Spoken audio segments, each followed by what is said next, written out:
Beyond the gates, spoilers tease that the agents move like a tide, sudden, purposeful, and swallowing everything in their path. There's a sickly, cinematic slowness in the moment when the aisles fill with men in suits, badges flashing not as decoration but as the logic that now dominates the room. The priest's voice dissolves into a fragile, anxious thread. Phones rise like little memorials to that moment and then fall as people untrained for this kind of abruptness realize the world is shifting beneath their feet. A uniformed figure shouts instructions. An elderly woman near the front stands up and coughs as if to clear the unpleasant taste of understanding from her mouth. Joey's smile, trained, painted, the kind that has made him immune to much of the world's suspicion, stiffens in a breath. For a beat, Vanessa felt separated from everyone, as if she watched the proceeding from behind a sheet of glass. She was both the reason the room had become a crime scene and the person who had been trained to accept the unthinkable. Her hands were steady enough to put the ring on,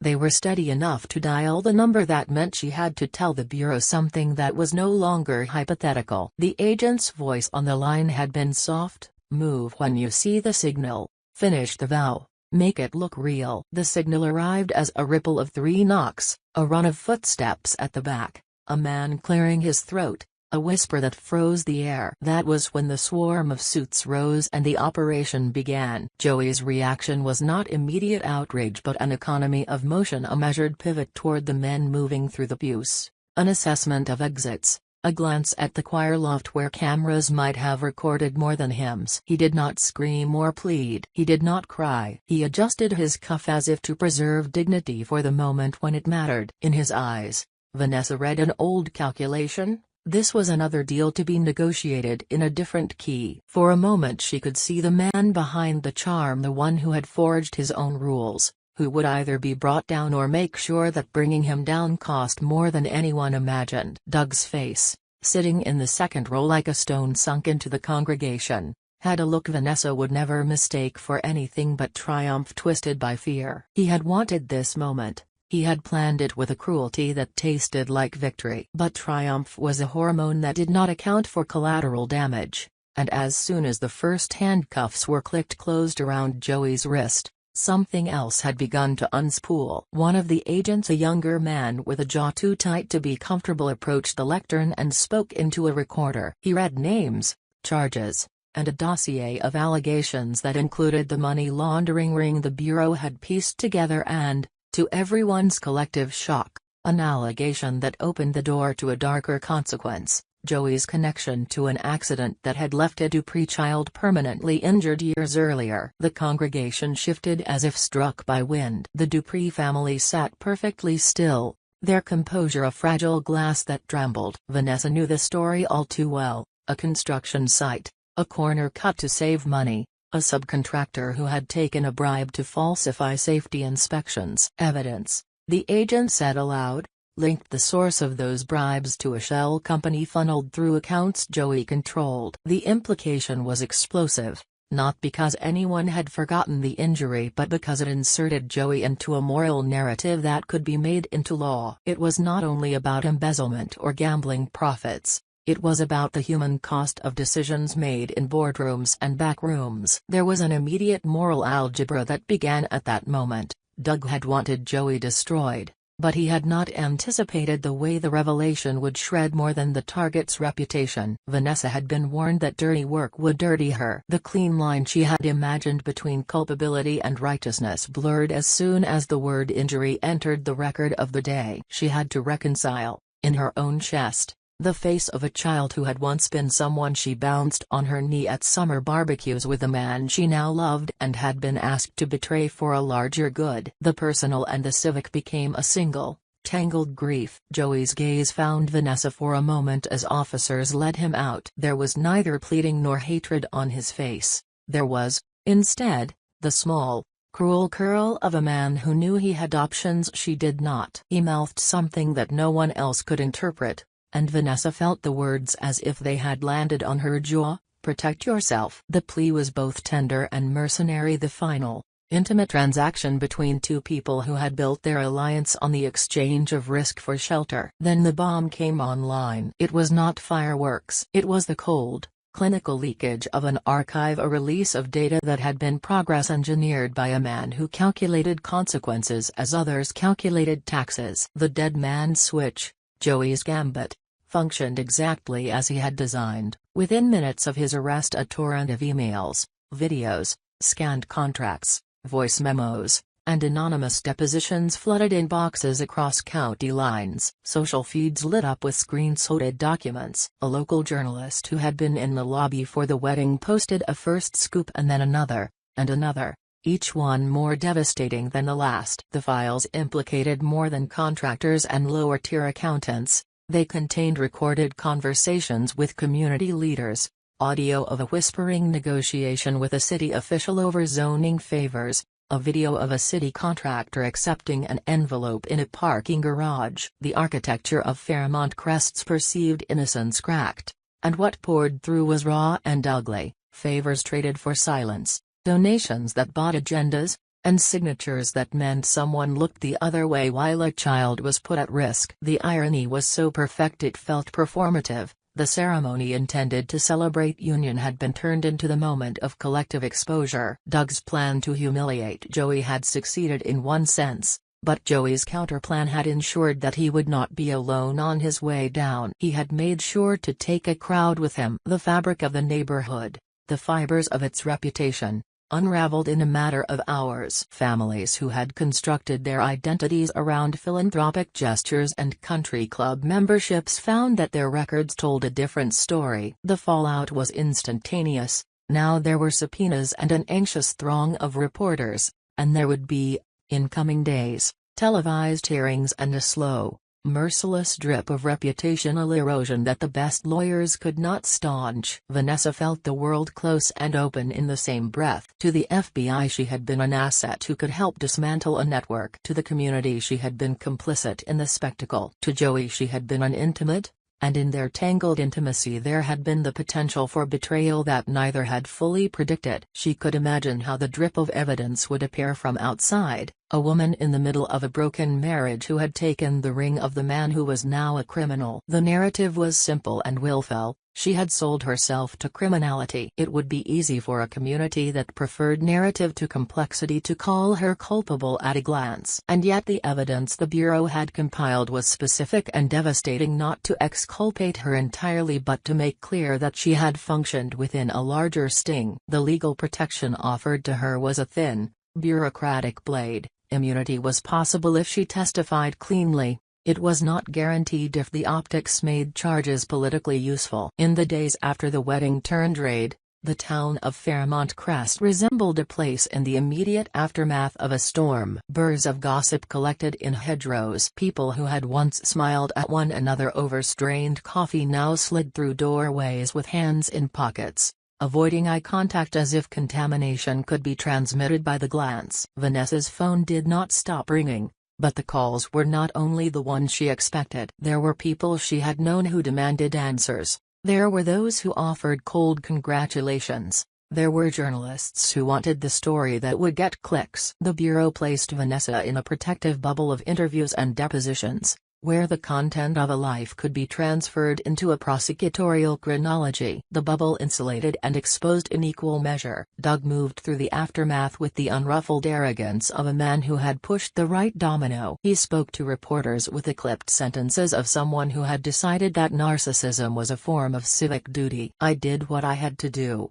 he told the cameras, meaning this as both justification and simple arithmetic. That his action had precipitated an avalanche of consequence that hit a broader field did not trouble him as much as it did others. Doug had been quick to point the finger at Joey for the injury to the Dupree child, and the records helped him score a public victory. But some of the fallout landed in his own yard. A ledger recovered in the sweep of Joey's digital archive contained entries that, when parsed by forensic accountants, suggested that Doug had received favors from contractors in the past. The lines blurred, and Doug's triumph had collars that choked. There were moral penalties that no criminal code could measure. Vanessa watched a woman who had once been her friend in the Dupree circle refuse to meet her eye at a luncheon, and the weight of that small rejection was more painful than 1,000 press headlines. The townspeople liked to imagine their community as insulated from the world's brutality. The evidence had proven otherwise. The fractures that followed were not merely legal but existential.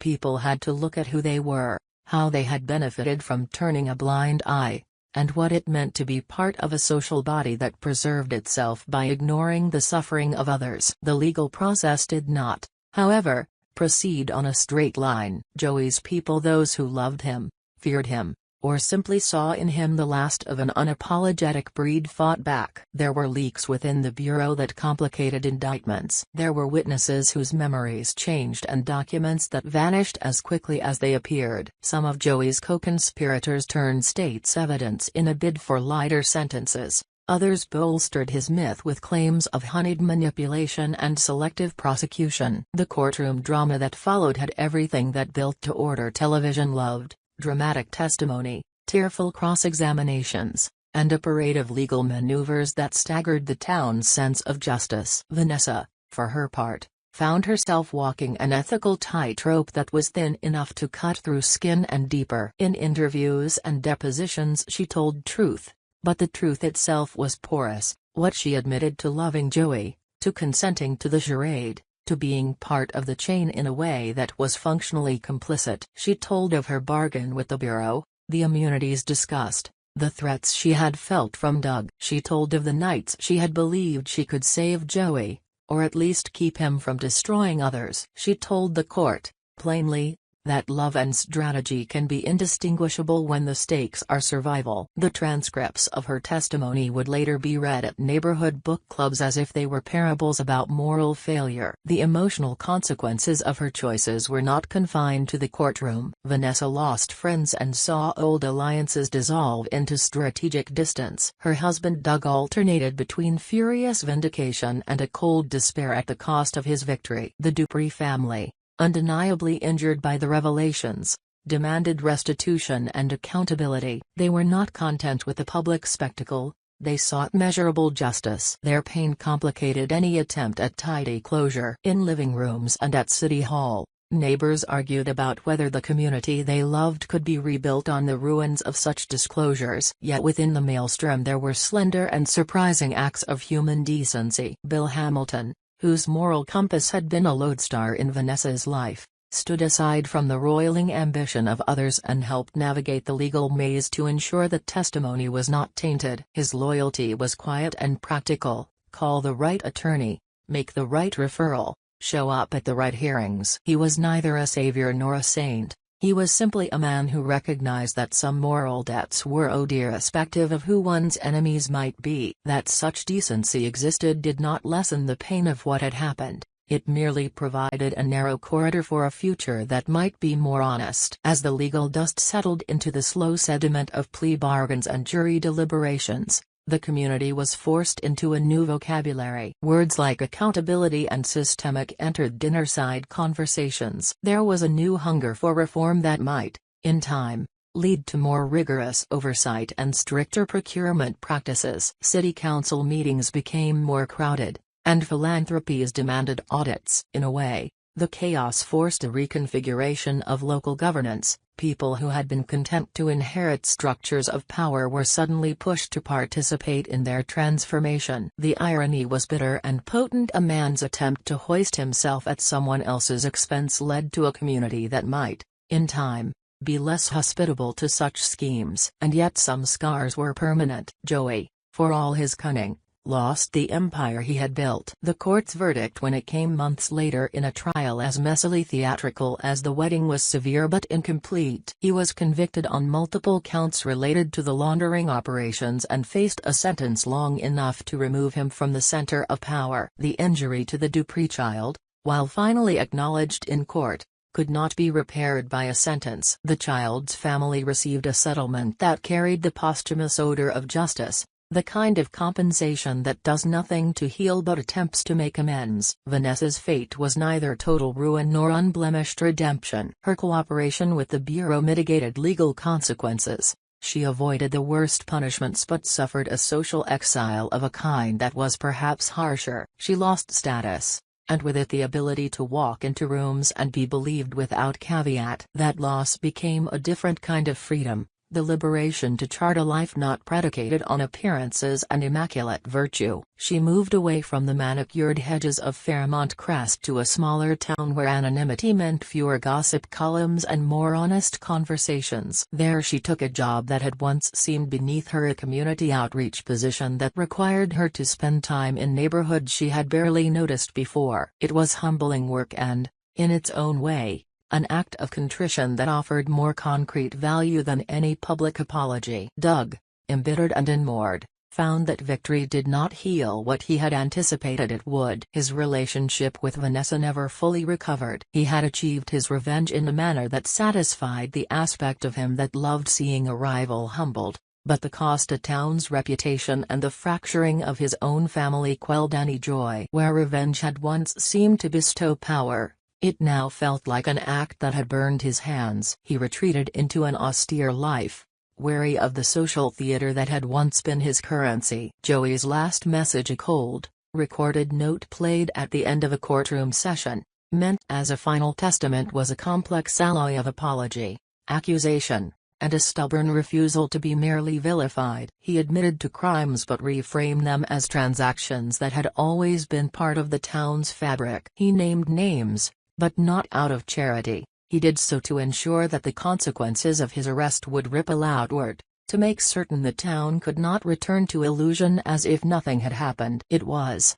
in a sense, the vindication of the man who had refused to die small. In the end, the story the community told itself after the dust settled was neither clean nor wholly damning. It was a tapestry of culpability and mercy, failure and stubborn repair. The legal system had done its work in the narrow sense. There were convictions, sentences, and settlements, but the moral work required by a community that had benefited from a culture of looking away took longer. It required uncomfortable conversations, public commitments to reform, and a willingness to tolerate the discomfort of admitting that a place's beauty had once been bought on the backs of careless decisions. Vanessa learned, in the hard silence after she left, that survival sometimes demands choices that feel like betrayal at the time but were intended to prevent a worse future. She also learned that love, even love that is entangled with strategy and survival, is not proof against consequence. The person she had been and the person she became were separated by acts that were both brave and foolish. There would be no neat moral tidy-up to offer her, only a daily practice of rebuilding trust where she could and of accepting the cost where she must. The town itself grew less complacent. It invested in transparency in some municipal practices, introduced oversight boards, and placed a higher premium on whistleblowers. The philanthropic circles that had once defined prestige were forced to adopt new protocols. Old alliances broke, new ones formed around civic-minded initiatives that sought to repair what had been broken. It was, perhaps, a modest victory, but one that had been bought at a terrible price. As for Joey, his absence left a particular silence in Fairmont Crest. There were those who mourned him as a man who had offered protection and opportunity in his own warped way. There were those who rejoiced finally to be rid of him. His bomb had done what he wanted. It had ensured his life could not be written as a mere villain's tale. It forced a community to look at itself, and that forced look was, in the end, the most consequential action of all.